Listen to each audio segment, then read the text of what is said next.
Hey Jay, did I tell you that I came up with a new slogan for your company? Oh no, no, you haven't. What is it? Yeah. So, and everybody has to know that Jay has a glorious, glorious brow. So your new slogan is going to be, "I don't just inspect, I browse." Get it? Oh, oh yeah, I get it. I think that's a great start to our drinking with Jay segment. One of my favorite It's segments um, is drinking with Jay because it just makes good conversation when you have a drink in your hand. You're podcasting about home inspections, and you and I get to hang out. And I do have to say, your beard is glorious. It looks great on you, man. Thank you, and I like yours as well. So here's to have facial hair. Exactly. We should do a podcast on facial hair. There But you go. there was a listener who recently told me, home inspector called me. He goes, "Ian, I saw a picture of you. I thought you were bald." I'm like, "Really? Why would you think that?" And he goes, "I don't know. You just sound bald." And I'm like, what does bald sound like? I had so many questions for him. He couldn't answer any of them, but I was intrigued. I was what bald sounds like. That's So, interesting. Is it because you do the podcast and nobody ever really sees your face? With it's just pretty much your voice. Do you think? oh, I don't know. For whatever reason, I sound bald. So, for anybody listening, I have a relatively full head of hair. So, I Yes, he mean, does. yeah. So there you go. And again, I'm digressing, but we're going to talk today about a completely unrelated subject to the things that I just brought up here. But we're going to be talking about people burnout. Now, like 2 years ago, we did maybe even we did it together about how to deal with inspector burnout in general. Burnout from overworking, burnout from just about anything. But tonight we're going to talk about people burnout specifically because we all feel it to an extent. But before we get into that, what are you drinking, Jay? Actually, I'm drinking an Adirondack High rye. So Oh, I got a very full glass. Yep, it's. Actually, I think you left it one night when we were getting together. So I'm getting in that tonight. So I've got that going, and it's quite delicious. I was this close to grabbing that bottle of the high rye in my basement. And instead I went with a Lagavulin 16 because it's kind of my jam. And I think it was a Lagavulin 16 kind of night. But yeah, that's one of my favorite ryes. What do you think of it? I like it. Sometimes to my palate, some ryes can have like an acetone kind of flavor to them on the Hmm. tail, be a little bit harsh.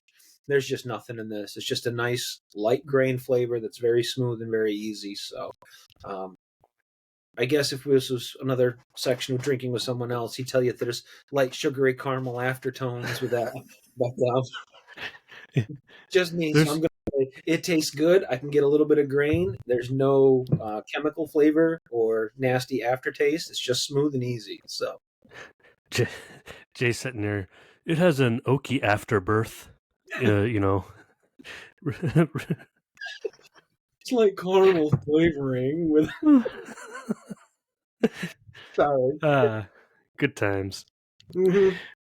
But Jay, sometimes when I'm dealing with a people problem, I'll call you and be like, Jay, can I just yell for a minute? Hmm. Not at you, but about someone to you. Yeah. And you've done the same.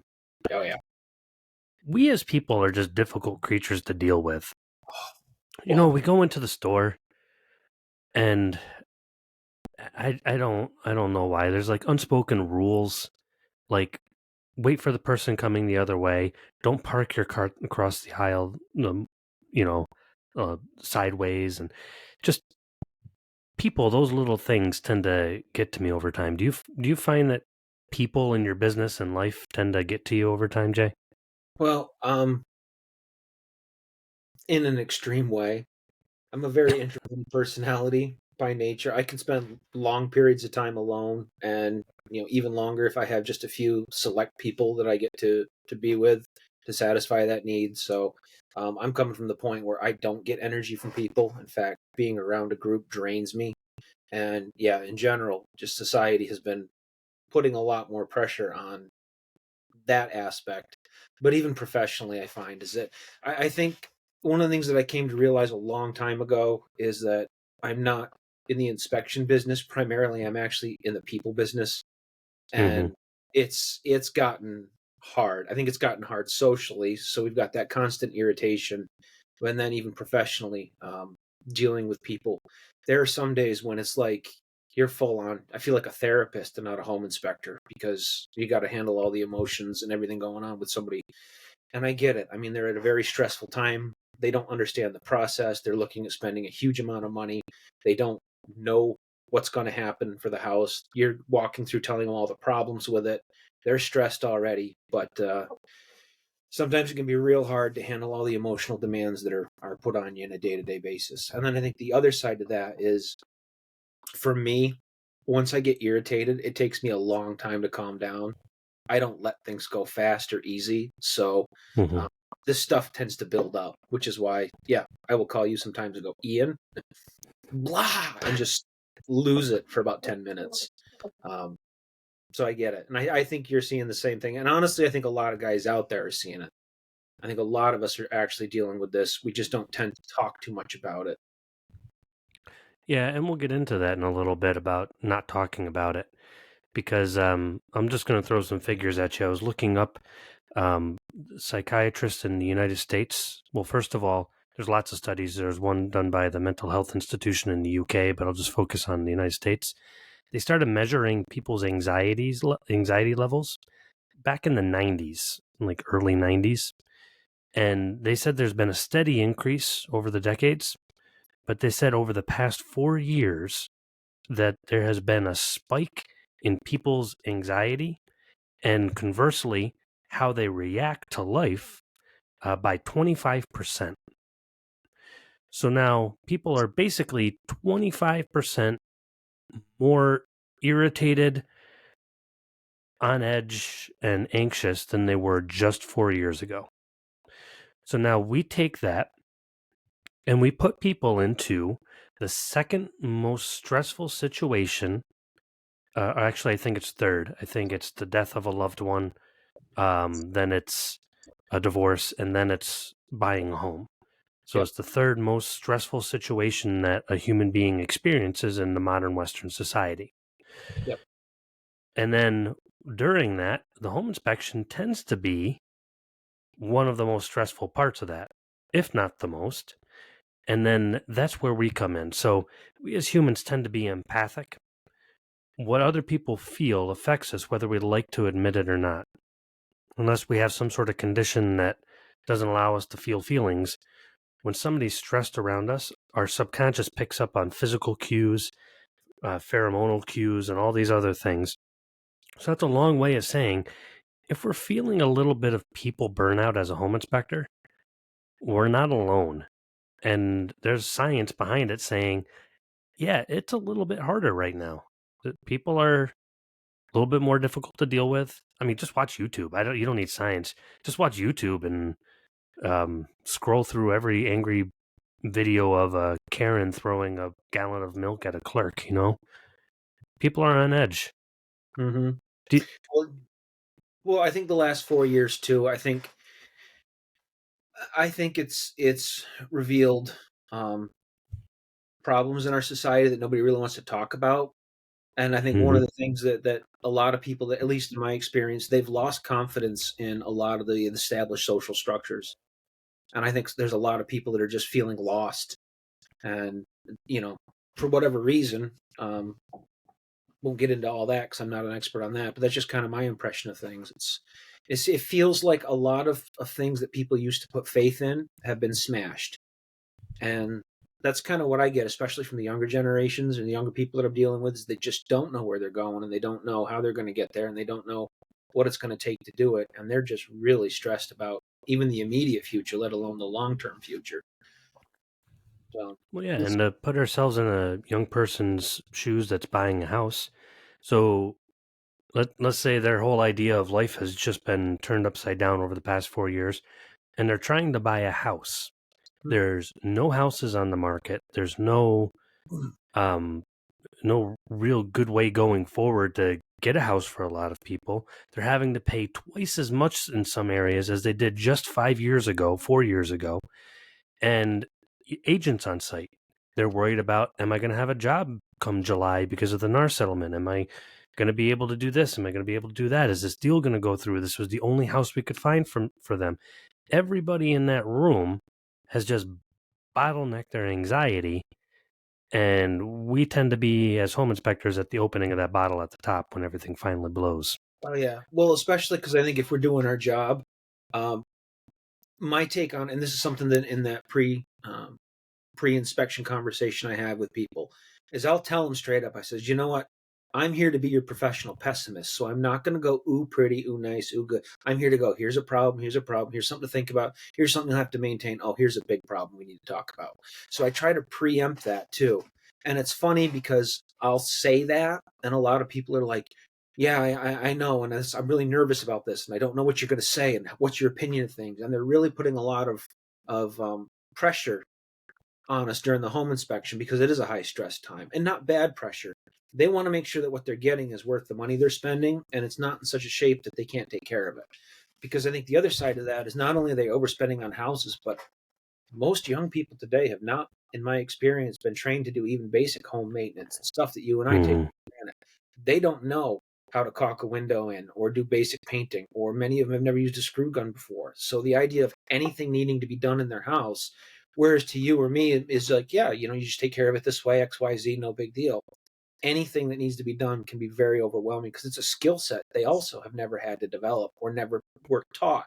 And I think that's another part of it. A lot of people want to learn, they want to know. They've just never had the chance to learn. Which I think is ironic because, to bring up YouTube again, that information has never been easier to find. But Mm-hmm. there's a difference between scrolling through videos and having your uncle or father or whoever stand over you yelling at you that if you don't do this right, you're gonna get it in the back of the head. It's like, oh, okay, and so you do it right. It's a different Well, time. maybe you've heard the joke that people, you're on site and you're doing something, they're like, "You don't seem to get rattled." You just say, "Yeah, I held the flashlight for my dad when he was working on his." You know, it's Yeah, like, exactly. Oh man, holding the flashlight. yeah, remember Still, that? still don't know. Still don't know what I was supposed to be pointing it at. I don't either, because you can never tell. But it's like there was a trial by fire. After that, nothing's gonna rattle you. You know. Yeah, but I'm gonna speaking of nothing rattling you. I'm gonna run a scenario by you that I see with a lot of home inspectors. And you tell me if maybe you feel this way, because I know I do. We go and we have a tough inspection, but we're okay. It wasn't that bad. The next one was okay. People were a little stressed, but it was fine. And day in and day out, that happens. And for some reason, like 3, 6, 8 months later, we kind of have like a little freak out. And we don't know why something finally broke us, the straw that broke the camel's back, or why we're freaking out, or why we're stressed. But I read a lot about some psychiatry papers that talk about what we do when we have basically our bandwidth to deal with people and situations. And the illustration that one psychiatrist gave, and that is often used in the psychiatry community, is a narrowing river. So if we're on a river and it's really wide and there's a log way over there and a little bit of moss here, we don't care. We have enough room and we're going to the left or to the right. Even if something big happens, whoa, well, our river is big enough that we can just steer right around it. As we go down the river starts to narrow. That log that was 30 feet away from us is now 2 feet away from us. That moss that was on the edge of the river is now right up in front of our boat, and we're trying to steer through that while trying to avoid the log. And then what ends up happening is one of those little things in the river ends up finally breaking our boat. So that illustration makes a lot of sense to me. We're going about our day. Yeah, that client was annoying, but they went away. Yeah, those people were stressed, but it's a stressful situation. I helped them through it.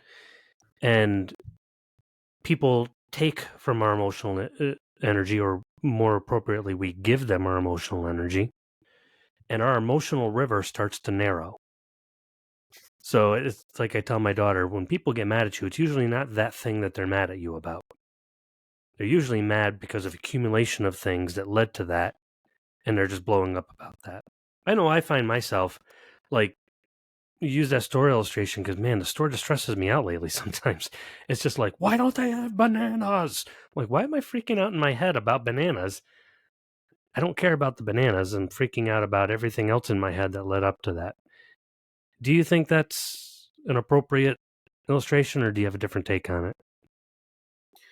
I don't know. I mean, there might be something too when you start feeling things coming in at you and you have less room to maneuver. It's almost like if you've ever confronted an animal that's trapped in a corner. They might turn and hiss at you as long as they've got a way to run away. But as soon as you put them in a corner, they start getting real savage, regardless of the size of them. So maybe there's something to that.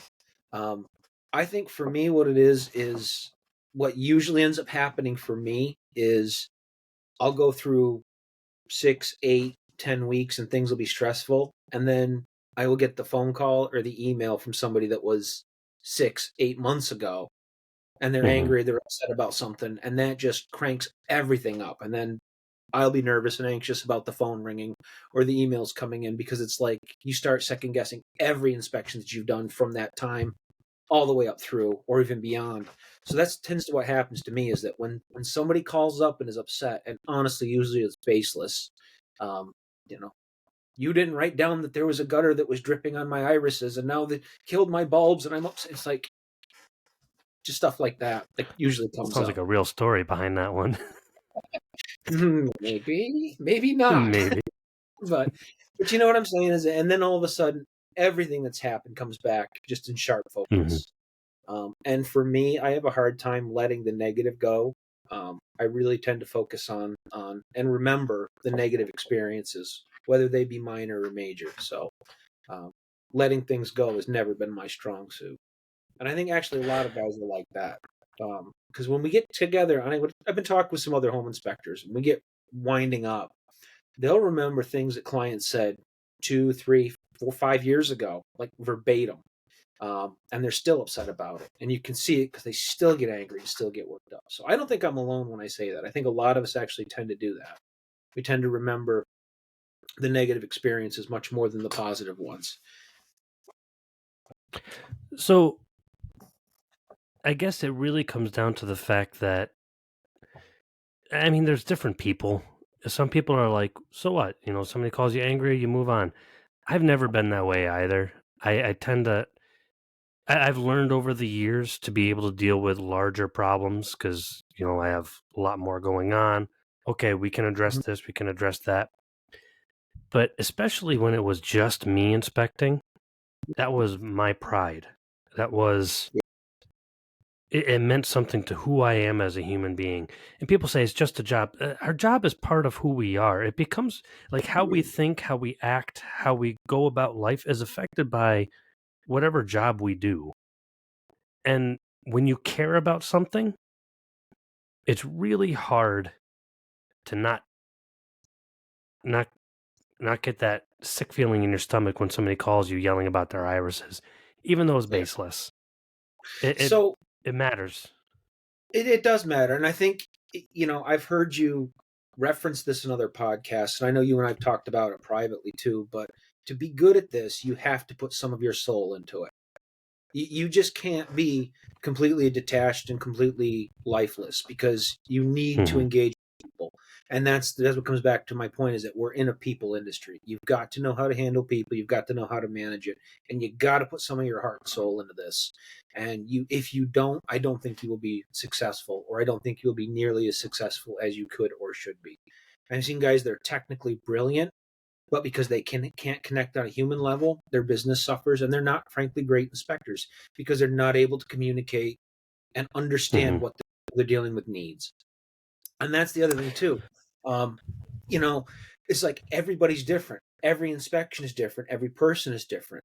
Like the gentleman I just worked with, I walked in. He goes, "Write the report. Tell me the highlights. I'm going to go walk around and take measurements and talk with my contractor about what I want to do to the house."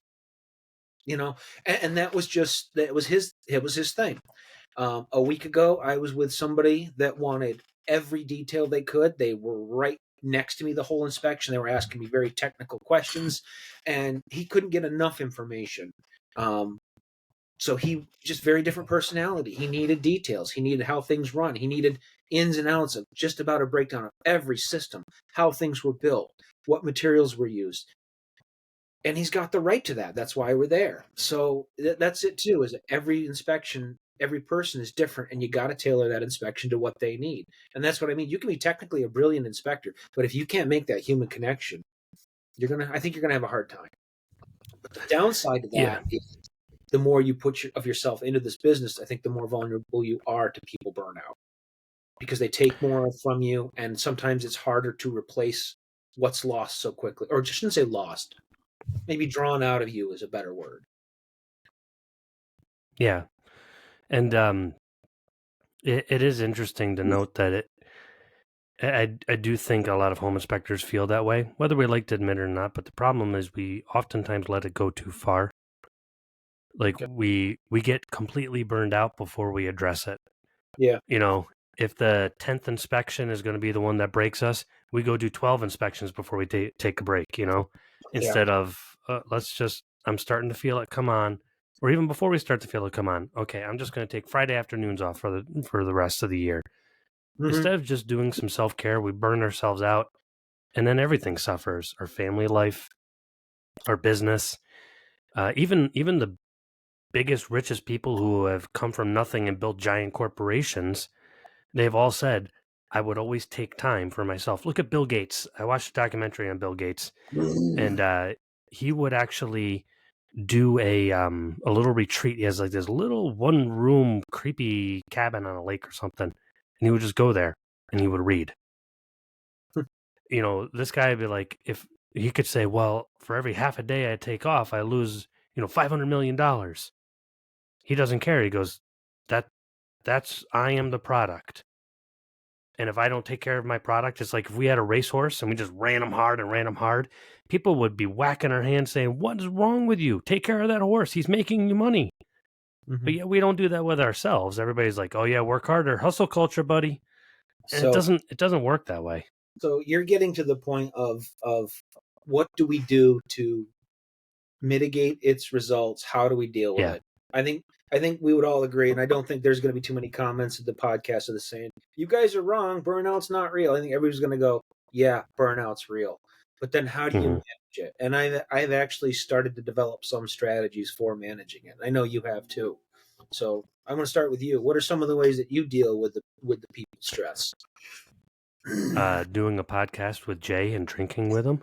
Okay, well there you go. So, disclaimer: you should not use drinking as a coping mechanism. Just for fun times with friends. I, disclaimer accepted. So, here's my big thing.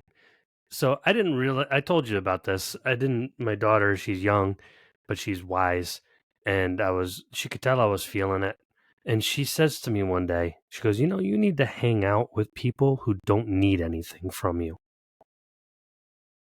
And I remember me and my wife just looked at her and we're like, whoa, that was deep. Mm-hmm. Because, especially if you're running a business and you have a family, you're always giving. It's like, okay, I give this, I give that, I give this. And especially if you're a good person, you're going to go to the store and you're going to help the old lady put her cart back. You're going to volunteer on the weekends. You're going to, whatever it happens to be. But at some point, I found that I need to hang out with somebody that doesn't need anything from me and I don't need anything from him. Have a couple of close friends where you can just say, okay, guys, let's go out and grab a beer. Or, you know what? Let's go play some pool. We'll make a bunch of corny dad jokes for 3 hours. And I have found that that has helped me a lot. Like even just, what was it, maybe a month or so ago, me, you, and a couple other friends went out to a local brewery. And it's not like an instant feeling of like, this is amazing. And afterwards you're like, oh, okay. I feel better now. I can take the next thing. Mm-hmm. Yeah, So and I that's think one of the things I've learned to do. yeah, and I think that's something that I've learned to do too. Is I've learned to not wait till I reach catastrophic stress levels, but to go out with a couple of people, like you said, not large parties, a couple of well selected people that I can relax around, that I don't have to guard myself, and then in a negative way. I don't have to worry about them. They're not going to get drunk and start a fight. I don't got those Hmm. days on.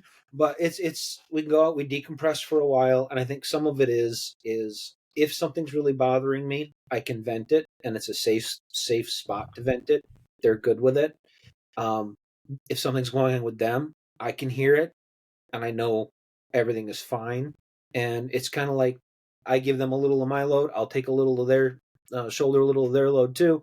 Um, we help each other to get through the next thing, and I think there's help with that. But I also think that there's a benefit in knowing you're just not the only one going through things. It's like, and I'll just give you, for instance, my son. He's 13 years old. Sometimes I look at him and I go, he's awesome. He's the greatest thing ever. And sometimes I look at him and I go, how is he still here?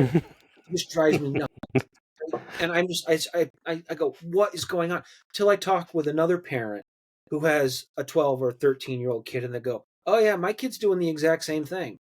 And they describe the behavior. And I'm like, exactly. That's exactly it. And I'm not crazy that there is something going on there. So sometimes it helps just to get, I guess, outside perspective on some of this Hmm. stuff. You know, peer support is pretty important, and it's been pretty important for the last few years. That's how we've coped with a lot. Yeah. And it is, misery loves company. We like to commiserate. I do think it's important to commiserate with other home inspectors because they're really the only ones who understand what we go through. Yeah, Agents, to be perfectly frank, our family, unless they're inspecting with us, don't really know, the fire of an inspection and then 10 of them that week and then the phone calls. And as we're talking, every home inspector listening is going, yep, mm-hmm. hmm Grab yeah, a couple of home inspectors, and it doesn't have to be home inspectors, but it's interesting. One of the cures I find for people burnout is people, but just people that don't need anything from you. yeah. Um, which is why, like in New York, we have to do the continuing ed, and it is kind of the one thing they've switched to a virtual format now, which is very nice and very convenient. But when we have to get together face to face and talk, I noticed that was a big thing with a lot of the inspectors, is they were able to just sit, have a cup of coffee, share stories, share experiences, let things go a little bit, and I think that helped. That face to face sit down with other people that are doing something similar. Um, you know, misery loves company, or shared suffering, whatever you want to call it. But I do think other inspectors may very well be the only ones that understand completely what we go through, because there's a lot of Yeah, misperception about our industry. There's a lot of people that think they know what we do, and there's a lot of people that think they can do our job. And the fact is, very few actually are qualified to. And the more time I spend in this industry, the more I realize that is that there are a lot of people that pretend to be inspectors, but there are very few that are actually good at it or should be doing it. Um, so I think that's a truth for any trade. It's kind of like a doctor. You know, there's lots of doctors out there, but when you meet a good doctor, you're like, wow, okay, you maybe. should be a doctor. You know, but um, what do you do to deal with people burnout besides what we just mentioned? So we're getting so Besides we take schedule. shooting guns and Well, that is actually, that is something. It's a hobby. You want to get down to it. That's was another thing. Woodworking, sawmill, and we go out and we shoot a little bit. That's another hobby that we Mhm. got. My son does it. My wife does it. So we do take time and do things. I do take time and do things with my family. We're planning a couple of vacations where we're going away. We're shutting down the cell phones, where nobody's going to have access to me. Not for the whole time, but not the day to day, not for 8 to 10 hours at a pop. We'll structure the business so that it will run itself, or it can wait till I get back. Um, and then we have hobbies that we cultivate and that we do. One of the things that's gotten to be quite a bit of fun is we try to do a game night as a family. We just sit down and we try to play a board game. We try to do something. Put a little music on, shut everything else off, turn the emails off, turn everything off, and just spend a little time weekly decompressing, doing something like that. And then we do plan times where it's going to be us disconnecting for a while. Um, we like to camp. We've got some property that we have access to. We'll go up and we'll do primitive tent camping for a week. That's a great way to decompress for us. Not everybody likes that, because not everybody's into living in a sleeping bag for a while, but for us it works. So um, that's the kind of the things that we do. But I think it's important to cultivate a hobby outside of work. When we were talking about what do we want to talk about? I was thinking, how do you deal with burnout? And one of the ways I deal with it is when I'm stressed, I'll go fire up my sawmill and I'll turn an oak log into some awesome boards.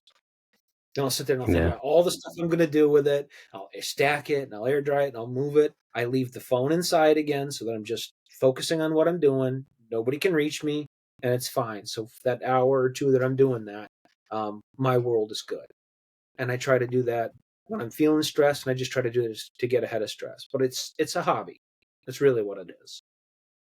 What do you do? So there's well, to be honest with you, I want to talk about the woods thing too. There's some stuff that I do there, but there's some science behind your turning off the device and leaving it inside. They actually did a study of people, their stress levels when their phone buzzed went up. It increased their adrenal gland activity.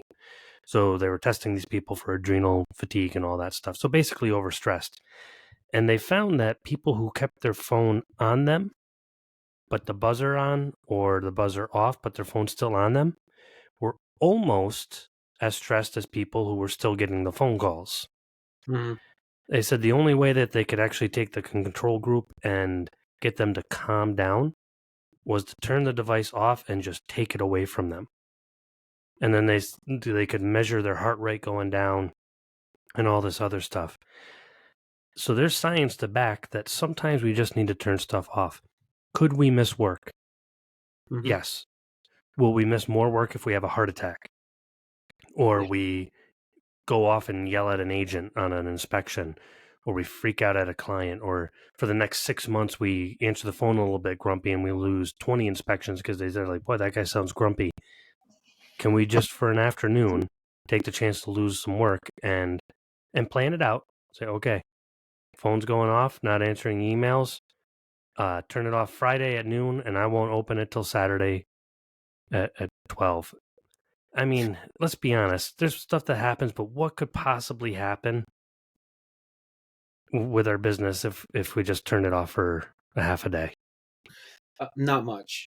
And that's the Yeah. voice of experience speaking. Not much. But your point about how much business could you lose if you are stressed, if you are agitated, and you're in that state while you're answering the phone, quite a bit, because that translates. We've um, Hmm. we've talked about this before. I think it's like when you're dealing with an angry person or a complaint call, before you dial, you smile. Like you look in the mirror and you just smile. Like even though you know you're walking into a nasty conversation, you smile because that smile comes through your tone, it comes through on how you speak to the person, and it helps to diffuse the situation. And that's something as simple as you're going into it. It says I think people don't realize how many of those very subtle cues they project. When you're stressed, when somebody on the other, even on a phone call, is stressed. You can hear it in their voice. You can hear it in their word selection. Um, you pick up on it. We're trained, like it or not, we are trained to read the emotional cues of other human beings. That's physical Hmm. signs their body language is given off. That's tone in their voice. That's their inflection. That's word selection. All of it. We're just programmed and hardwired to cue in on all that. So the fact of the matter is, if we think we're fine, we think we're fine, we think we're fine, but we're in this constant agitated state, yeah, we could be adversely affecting our business in that regard too. So it's a valid point. Disconnect and wind down a little bit. You'll catch many more flies with honey than anything else. Yeah, and I think that's a good summary of what I was trying to say, because we'll miss phone calls maybe, but we'll lose work.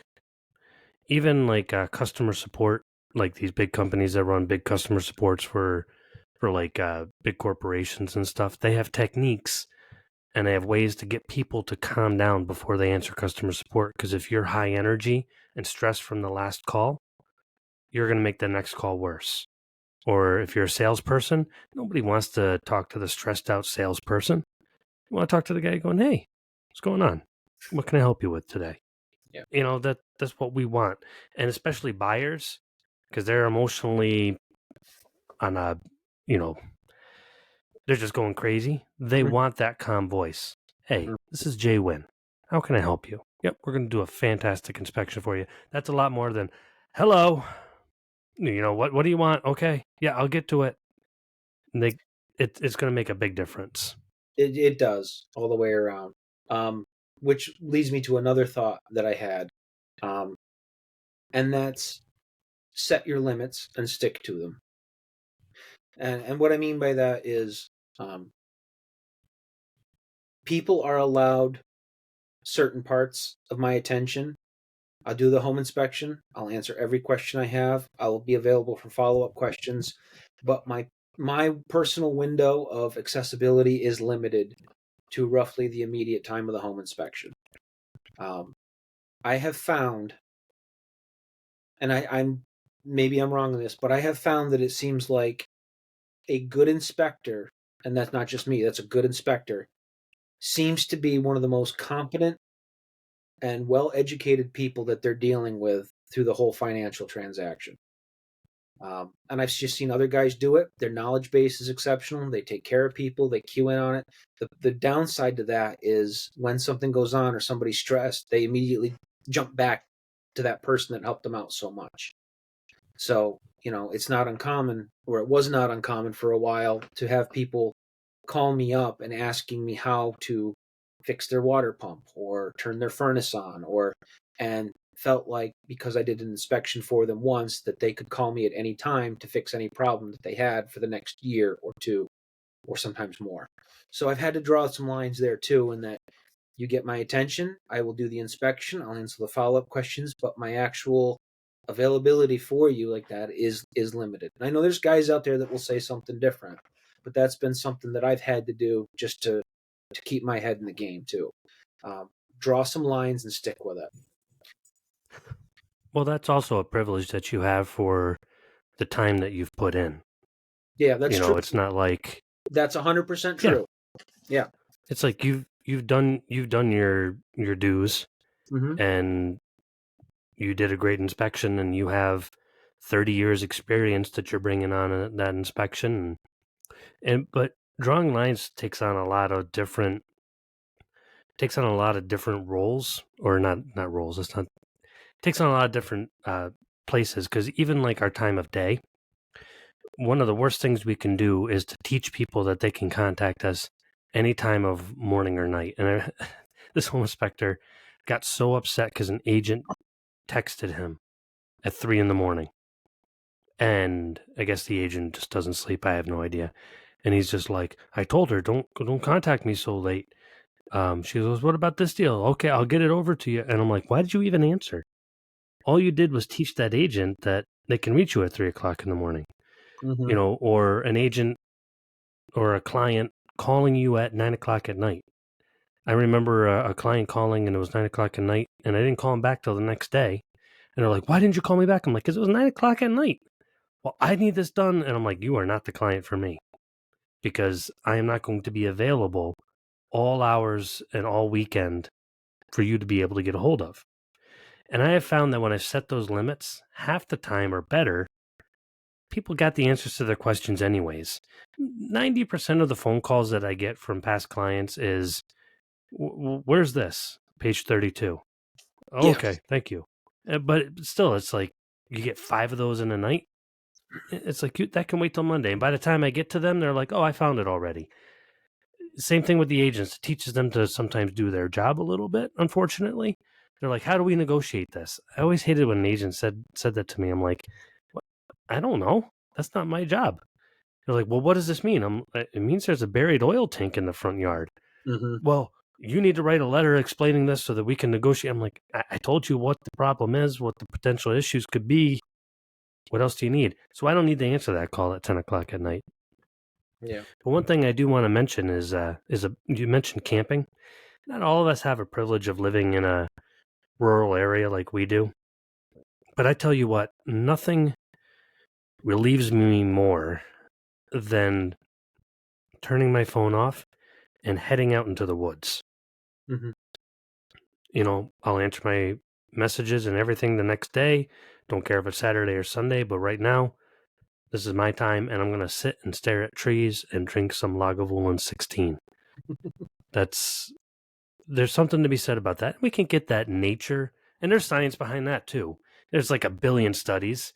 Actually, this one study was kind of funny. They took patients and they put patients who had basically the same ailments in one room with no window, no pictures, no nothing. And then they did terrible. They put pictures of outside scenes in a room, and that patient group did better. And then they had other patients that had windows out into trees, and they did fantastic. That's just one of a million studies to show that nature makes us feel better. And exercise. Yeah. So our serotonin levels go up and our adrenal levels go down. Take a walk. If our day starts at 7 a.m., can we get up at 6 and go take a walk for a half hour, 45 minutes before work? Actually, a couple of the home inspectors that have been on this show, they do basically that. Kevin Maxwell was one. He says he takes a walk every morning. That it's non-negotiable. When we come home from work, okay, those reports do have to go out. Can we grab one of our kids and go out with a walk? And each day it's a different walk with a different kid. Okay, that's a non-negotiable half hour, 45 minutes. And then go back and write your reports. Just getting out, seeing blue sky and something green can really help us to cope with people burnout. Yeah, that's true. And I think you just to digress to a point that you made. I think you and I both have kind of the privilege of setting some of our limits because we've gone and we've put our time in. I realize if you're Mm-hmm. just starting out, you're trying to build a business, you've got to put the time in, and some of this is not going to be attainable. So a lot of it is going to qualify on where you are on your personal path with this. But here's the thing, I would say, if you can figure this out young and figure this out early, you're going to be much more ahead of the game than I was figuring it out at 45. And I think that's Yeah. kind of the goal of this too. Is that it's not so much how do the old guys deal with it. It's how can you young guys figure all these things that you will need to address sooner than we did. And I think it goes down to if you can, you're going to have a more productive career. You're going to have a better experience. You're going to enjoy the industry a whole lot longer too. I mean, these are factors that I didn't even think about till I was much older. But if I could have learned this when I was 25 or 30, that would have been awesome. So I think that's kind of some of it too, is that sharing these thoughts like you and I are talking. My thought is to try to just get some new blood thinking about these things that I'm probably not on their radar right now. Yeah. And unfortunately, it happens too often. Yeah, There's a couple of home inspectors that I was working with. I don't get involved in people's personal lives, but one guy was like, "Oh man, I think I'm going to end up getting a divorce," and he had just gotten done talking about hustling harder, and I'm like, "What? Why would you hustle harder?" I'm like, "You're burnt out. You're taking it out on your family. You're getting a divorce. You have kids. You're only going to see them on the weekends." I'm like, everybody has to do their own thing. I actually told him, I'm like, "Listen, man, just can you take a half a day off or something? Just I don't know. I just don't want to see you head down the wrong path that I've seen so many guys head down." And again, I don't get involved in people's personal lives very often. And I was very close with this inspector. So there's too much to lose, and you don't realize until looking back. It's like, are we working 7 days a week to build up a business, quote unquote, for our family? But yet our kids are growing up and they don't get to see us as much as we don't get to go to their ball game, or we didn't take them out hunting or whatever we happen to do in our sphere of our world. That's not for our family. That's financial stuff and building a business. yeah, For our family would be, I'm going to sacrifice some of that, take a risk of having $500 less this week, but have my kids remember me going out and camping in the woods, set up a tent in the back with your kids, take your wife out on a date, whatever it happens to be. Um, that's the best way to deal with people burnout, is to live life, yeah. to live our life, and not constantly give that to everybody else so that there's nothing left when we get home. Especially if you But got family. If you're a single guy and you're out there, you're building a company and it's just you. That's awesome. That's great. oh yeah, if you're single, it's just But kind of like, yeah. but but I think you'll find, well, at least in my experience, guys in that situation tend to find themselves very lonely very quickly and less fulfilled than they thought. And they Hmm. always a little more success, a little more success, a little more success, then I'll be happy. And then I think the trap that guys fall into that have people around them is thinking, I've got to provide better, more. We need to get, like you said, that extra 500 a week. But what they don't realize is that when you come home, your kids don't want to be around you because you're so keyed up that you're a grouch. And your wife can't tell you anything because she's afraid you'll snap or be snappy or short tempered. Or you come home, you slam supper down, you go and bury your head in a computer because you've got 18 emails and you got to get reports out. And there's a cost to all that. The more stress we bring home, the more that affects the people around us. And I think something that, just the fact of the matter is, at the end of the day, we can be replaced as a home inspector, but like nobody's replacing me as a dad. Nobody's replacing me as a husband, at least not very easily. Well, if I drop dead tomorrow, I have very little doubt my wife could remarry quickly if she wanted to. So what I'm just saying is that there's places where we could be easily replaced. There's places that not so much. And I think that the areas where it would be harder to fill that role are the areas that really should be requiring more of our attention, more of our time, and more of our mental well-being. And I think what we're talking about is like people burnout is taking it home. What bothers me is when I build up to the point where I'm stressed, and then I finally look at my kid and my wife and realize they're walking on eggshells because I'm so wound up, and I didn't even realize it. I'm like, and then it's time to start dialing this all back. And again, these are some lessons that frankly I'm learning a little bit later in life that I wish I'd figured out at 25, 30, in my early 30s. That Me would have been too. so much nicer, right? So I mean, we're talking about it, but this isn't just an intellectual thing, going back and forth. I think some of why this podcast takes place is to share some of this stuff with guys that aren't necessarily thinking about this stuff, but it could help them in the long run. And that's kind of where I'm coming in, is that, burnout's real, people burnout's real. It affects you, it affects your business, it affects the people around you that you care about. If you can learn to manage it and manage it effectively sooner, you'll be in a better place, just all the way around. This got deep quick, man. Well, But it's very true stuff. Yeah. I wished, like you said, I wished I had learned some of the stuff that I'm learning now when I was younger. When my contracting business, when I first started my first home inspection company, when I look back, I wish I could just smack myself and say, just take a day off. Yeah. And, I'm probably going to look at myself 10 years from now and be like, what? Just, dude, take a day off. We need these reminders. We need to hear it from our peers. Yeah. People burnout is real. Guys, that it's okay to do that too. Like I said, if you look at hustle culture, you look at all the social media, you look at everything, it's like, yeah, push harder, push harder, push harder. No, sometimes it's okay to sit back and go, it's fine. I can go to the beach with my family. Summer doesn't last that long around here. I can take a day off and go fishing with my kid when he's 13 because he's not going to be 13 much longer.